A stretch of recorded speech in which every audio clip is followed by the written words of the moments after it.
morning, everyone. Am I audible? Okay, thank you. So today I'm so excited to be here to speak about the work that we do in empowering the role of multilingual communities in South Africa. And we will look at how we can be able to actually advance the language resources for the communities that I'll be speaking about today. And as we delve into this topic, we'll explore the significance of multilingualism, and we'll also look at the challenges in the language resources when we are developing these languages.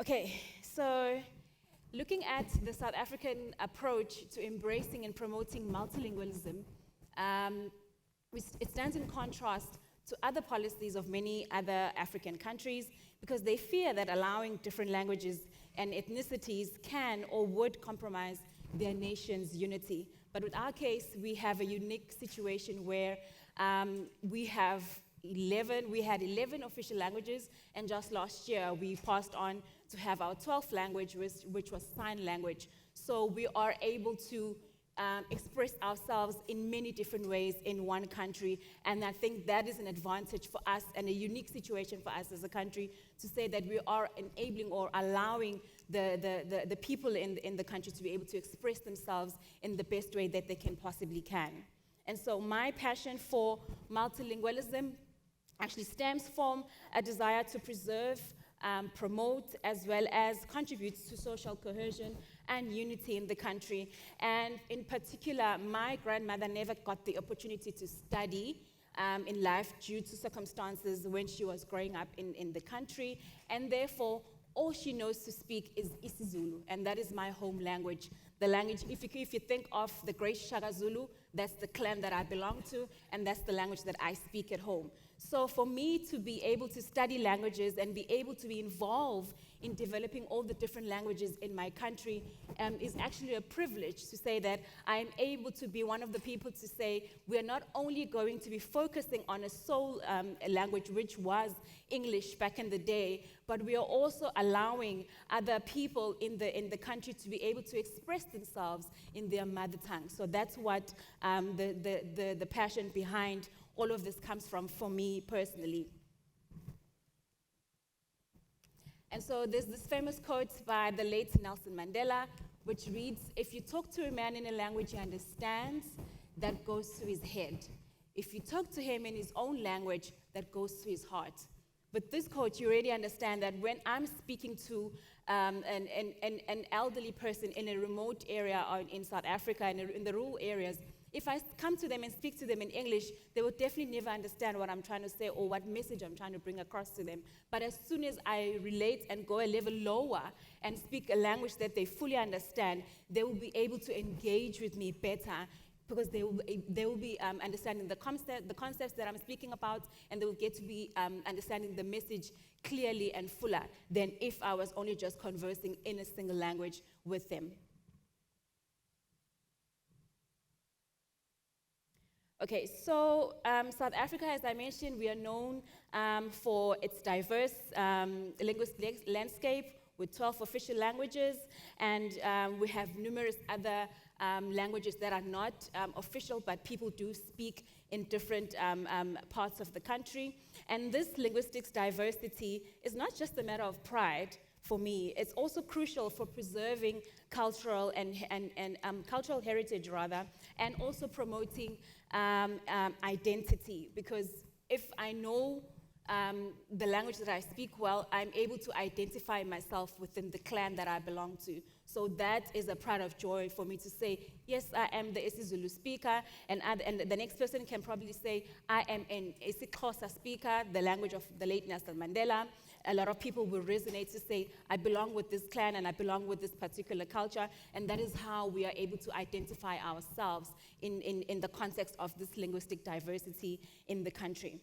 However, though, this richness also presents some challenges when we look at, in terms of language resource development. I mean, there's 12 languages. Which one do we work with? Which one do we think, oh, no, maybe we'll look at this a little bit later? Because in the country in itself, we have been mandated, constitutionally mandated rather, to treat all of these languages equally. And that proves or gives us a little bit of a challenge when we are developing the languages, because there's so many of them. And we all want all of them to be to reach an equal status in terms of resource development and ensuring that they are languages of teaching and learning within the country. And the slide in particular, we see a population distribution indicating the indigenous low resource languages. And to my surprise, or to our surprise in this room right now, isiZulu, my language, is the most spoken language in the country. However, even though the language is the most spoken language, there is still not enough resources for the language in order for it to be developed, and also in order for it to have human language technologies available in the country. At the moment, English has a lot of resources, as well as Afrikaans, which comes second, but all the other indigenous or African languages are finding themselves in a difficult situation where we do not have resources to actually build up these languages. So also on the right of the map, where you see the map, it also just indicates the regions where these different languages are spoken. So I mentioned that we do have some challenges, and one of the major challenges is the limited computational resources that are available. Additionally, there is also a lack of standardized tools and methods for language resources, resource development, which makes it difficult for us to ensure that there's consistency and quality across the different languages. And addressing these challenges requires collaboration between various institutions, and also ensuring that there is innovation in the field of developing these languages in our context. Okay, so I have this there just to give you an idea of how our languages are actually written. So these are the languages that I've mentioned that we are developing in the country, the official languages in the country. So the codification of most of our South African Bantu languages are not really revised. We're still using the old orthographical system. And when we want to develop computational tools or AI tools, it proves difficult because no one actually is following the correct standard way of writing, or the orthographical way of writing the different languages. And that becomes a little bit of a challenge when we develop the tools and develop these AI tools to assist us to be of a better help to the communities, to say that when there is no standard way of writing or documenting a particular language, then how do we then develop the tools? How do we then get the resources out to the people if the orthography itself is a little bit problematic? The languages are a little bit slow in that manner, to say that there is no fast-paced way of doing this, and also in ensuring that we're developing it in the way that maybe the people in the West, in this part of the world, how they're doing it. So for us, it's a little bit of a challenge to say that we are still even now trying to get our orthographies right. We are still even now trying to adhere to the spelling conventions in our languages, and that now also proves as the challenge for us when we are developing any materials or any resources to advance our languages. So this affects the development and performance of language tools, as you may imagine already. So I'd like to introduce the company that I work for, or rather the organization that I work for. It is the South African Center for Digital Language Resources, and we play a crucial role in promoting and preserving South Africa's languages through development of digital language resources. And our mandate also includes supporting research and education in linguistic diversity and providing resources and tools for language practitioners. So our existence actually is to address some of the challenges that I've spoken about, to say that we are here and we are working as trained linguists, and also to assist in ensuring that whatever tools that are developed and whatever AI assistant tools that are being put out there, we are the ones who can be able to assist the developers to say, actually, this is how you do this in the linguistic manner, instead of just maybe applying the same rules to English and think it will fit when you are developing a tool for isiZulu. So that is why we are saying that we are wanting to be able to collaborate with the developers of these tools so that we can assist them better to ensure that the tools actually perform in a much better way when they are developed to assist us as a country with our languages.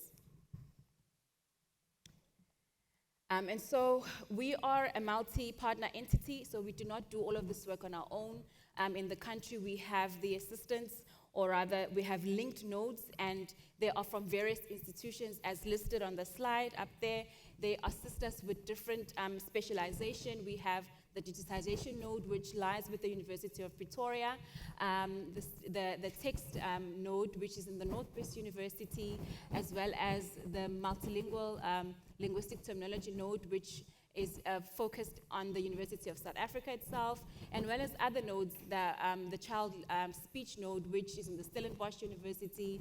SADiLaR is responsible for speech, and then isiZulu lastly is responsible for language development and assessment. So we work in collaboration with all of these institutions, and we're not doing the work on our own because we need all the help that we can get. I mean, if we are going to be developing this for the whole country, we need to be able to work in collaboration with other bodies that are working in a similar fashion within the country in our context.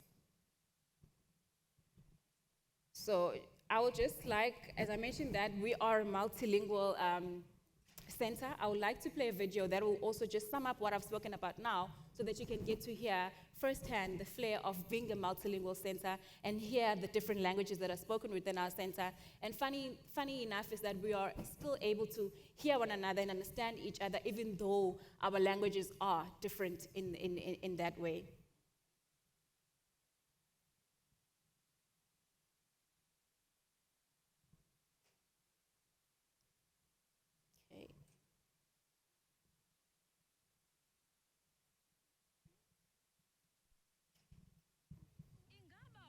Uzibuze ngelwimi zethu zenkobe ngokubanzi okanye ifuthe ezinalo kwinkcubeko eluntwini okanye kumasiko nezithethe. Ingaba ukhe ucinge ukuba iilwimi ziyaphandwa ukuze ziphuhle kwaye zingadodobali? Ingaba uyayazi ukuba ekubeni uMzantsi Afrika wafumana inkululeko ngomnyaka ka-1994, iilwimi zethu zaye zanesigxina, nto le ethetha into yokubana iilwimi zethu zafumana ingqalelo. Xa ndihleli ndizicingela nje, ndiye ndicinge ukuba kwiminyaka engama-25 edlulileyo, iilwimi zethu zafumana ngqalelo yini na? Ndiye ndizibuze ukuba oko kwakuthenjisiwe ingaba kufezekisiwe kusini na? Kaloku iilwimi zethu zibalulekile kakhulu, kwaye kunyanzelekile ukuba senze konke esinako ukuqinisekisa ukuba azidodobali. Die Departement van Wetenskap en Tegnologie het die leemte wat daar in die ontwikkeling en navorsing van ons inheemse tale geïdentifiseer. In 2016 is die Suid-Afrikaanse Sentrum vir Digitale Taalhulpbronne, ook bekend as SADiLaR, as deel van die Suid-Afrikaanse navorsingsinfrastruktuur padkaart in die lewe geroep. SADiLaR is 'n voorbeeld van die navorsingsstrukture wat op die been gebring word om hierdie ontwikkelings- en navorsingsleemte aan te spreek. SADiLaR voorsien ook in die behoefte om ons inheemse landstale te bevorder. SADiLaR ke setheo sa ho ikgetha sa moswananoši mo Afrika ka bophara. Mo SADiLaR re nepiša go hlabolla maleme a semmušo ka Afrika Borwa ka go dira dinyakišišo ga mmogo le go abelana didirišwa tša digitale malemeng ao ka moka. Go feta fao, re phegelela go tsebega bjale ka setheo sa motheo sa go abelana ka didirišwa tša polelo. Morero mogolo wa setheo sa rena ke go hlatloša maleme a rena a setlo le go a boloka ka go hlabolla le go abelana sešego sa tshedimošo ya didirišwa tše tša technology. re holofela hore maitapišo a mmogo le a banyakišiši ba bangwe ba tša maleme mo nageng a tla thuša morerong wa matlafatšo ya go iponagatša go tša digital lelemeng le lengwe le le lengwe gomme ka moso a re tšwela mogola go bolokela meloko ya ka moso maleme a Afrika Borwa mošate. Yes, that's us, and this is what we do at SADiLaR, and it assists also to ensure that the generations to come have these languages documented, then they are able to also do research on them, and also just understand how maybe the languages have changed over time. So this is why we are in existence as a research infrastructure. So I think I'm gonna move to the next one. Yes. So the establishment of SADiLaR, as you may have already seen in that clip in the subtitles, is that we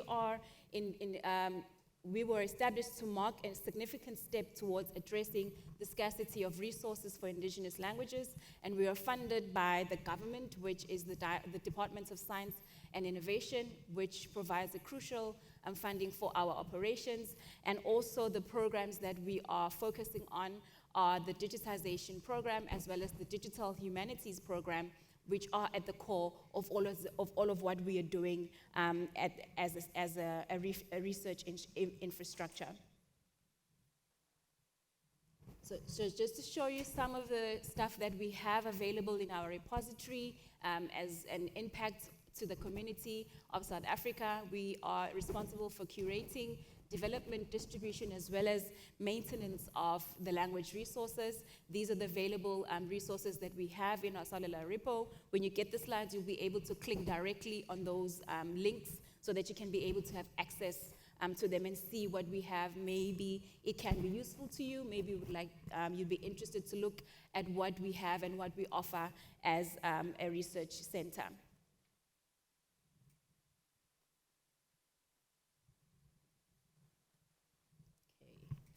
Click too hard. Okay, so these are outputs that have actually made news. I particularly chose these two because they've made news in the country of the great work that we did.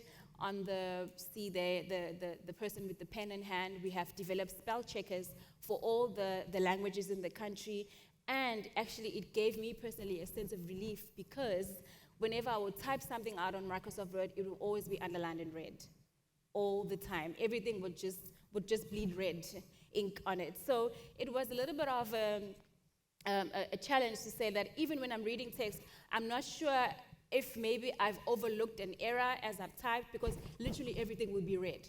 Right now, it's much better because I can at least identify if I've made an error.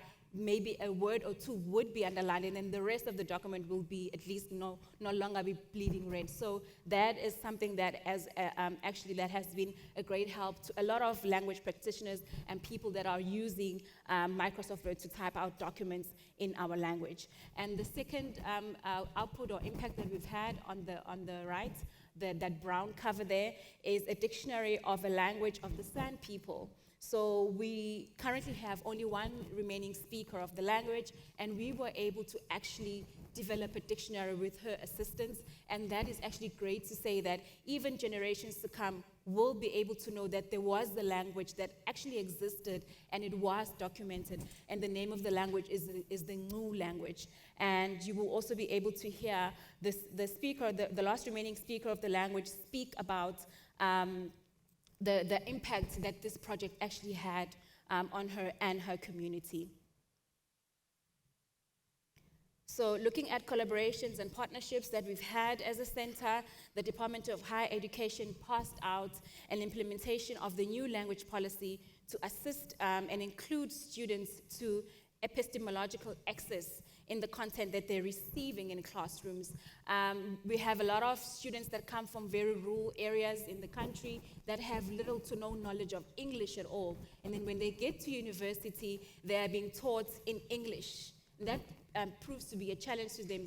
They do not understand the concepts that are being taught in class, because they would first have to decode the information receive the information in English and try to decode it again into their mother tongue to be able to understand what is going on in the classroom. So with this particular new language policy has actually assisted in enforcing and in ensuring that all students are getting the same knowledge at the same time, that when the lecturer is teaching in English, there is someone in the ear that is translating the lesson to the students in their mother tongue in the classroom. So that has really been a great movement from the government side in ensuring that we are embracing ourselves as a multilingual community and a multilingual country in South Africa.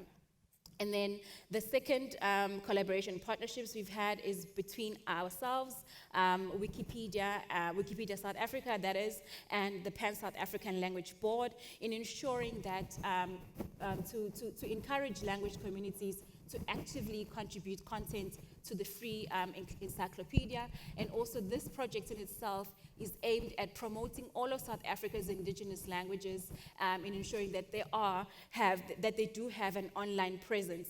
And with that, I want to now play that video from the last remaining speaker of the new language, and that will be my conclusion with this presentation, so that you can get to hear the impact that we've made when we were actually part of this project, and the lasting effect that will come for generations to come in being able to document and have this dictionary available for people that are wanting to do research on the language.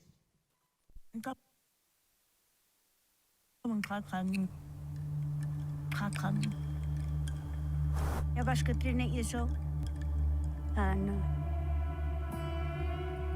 Eu was een spreker.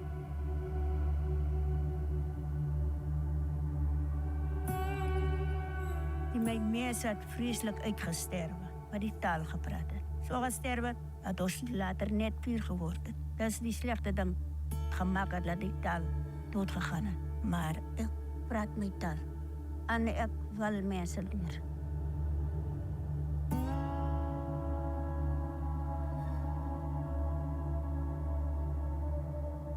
Mijn hoop is voor die mensen om die taal te herkennen en die taal te verstaan.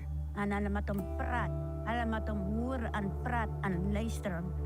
Vat hom vast en hou vast. Dan gaan we regel taal leren.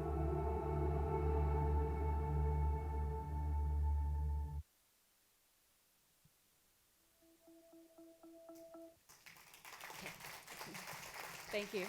And just to conclude, as a rounding off my presentation, so we see the value of developing digital language resources and how crucial it is for Indigenous people of South Africa. These resources also enable a full functionality and intellectualization of Indigenous people, and also they help to preserve cultural heritage and to promote inclusivity as well as diversity. Thank you so much.